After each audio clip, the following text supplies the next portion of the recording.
Hello and welcome to my presentation for this week, where I'll be discussing the Riverside Sheriff's Association.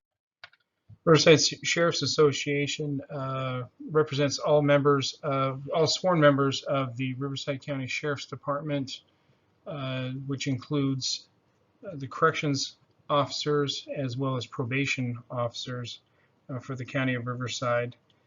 Um, and they also cover the entire area or county of Riverside in Southern California. The County of Riverside has approximately 2.4 million people and covers about 7.3 million square miles of land.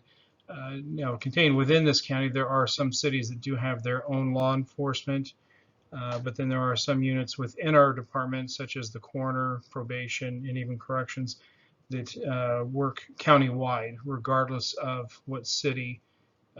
That for me, as a coroner, regardless of what city somebody happens to die in, if it has its own police department, it's still investigated by the Riverside County Sheriff's Department Coroner's Bureau. As you can see in this graphic, the RSA has its own benefits trust, its own legal defense trust, which is provided for its members. In addition to taking care of their own members, the RSA is also very active in giving back to the community. As you can see in the picture with the people in the officer, or the gentleman in the wheelchair, it's one of our own deputies who suffered a catastrophic injury during a training exercise and is unfortunately now wheelchair bound, and RSA purchased a specialized vehicle for him to be able to get around.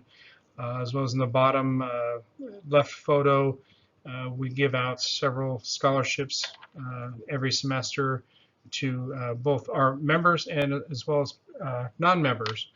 And the middle graphic with football player, we sponsor many events every year, including the high school all-star game. So they're very active in giving back to the community and being involved with our community.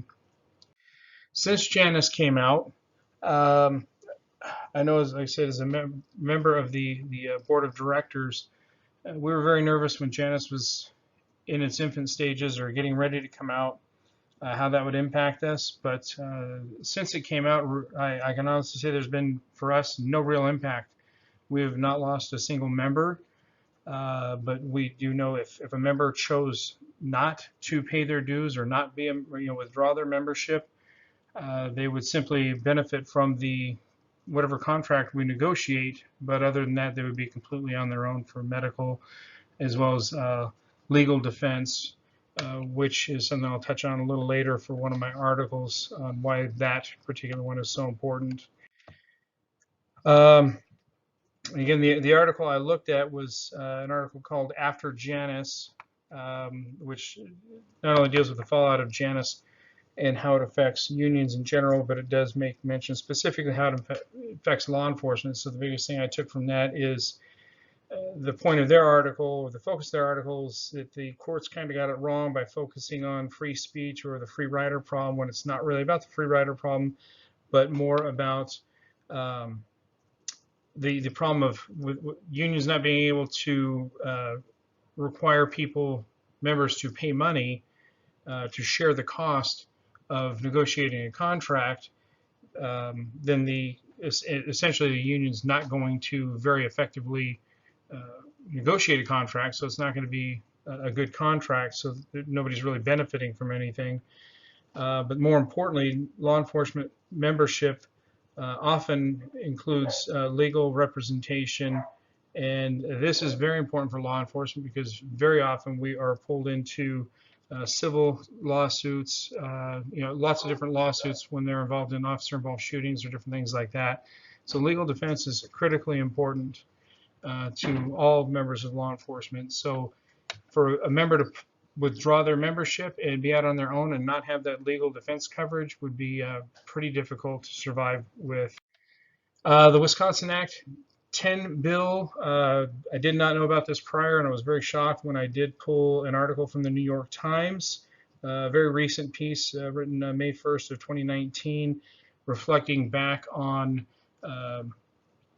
the impact that that bill has had. In fact, this article goes so far, well, the bill itself effectively guts all public unions, taking away all their rights to um, bargain on hours, conditions of employment, and compensation beyond base pay. So again, it effectively just completely annihilates the union altogether, renders them powerless. In this piece, they even go on to say if so much as even 12 more states take on this kind of or enact this kind of bill, the Democratic Party as a whole will actually become useless and powerless as well. That's all I got, and I thank you guys for watching. Hope you all have a great day.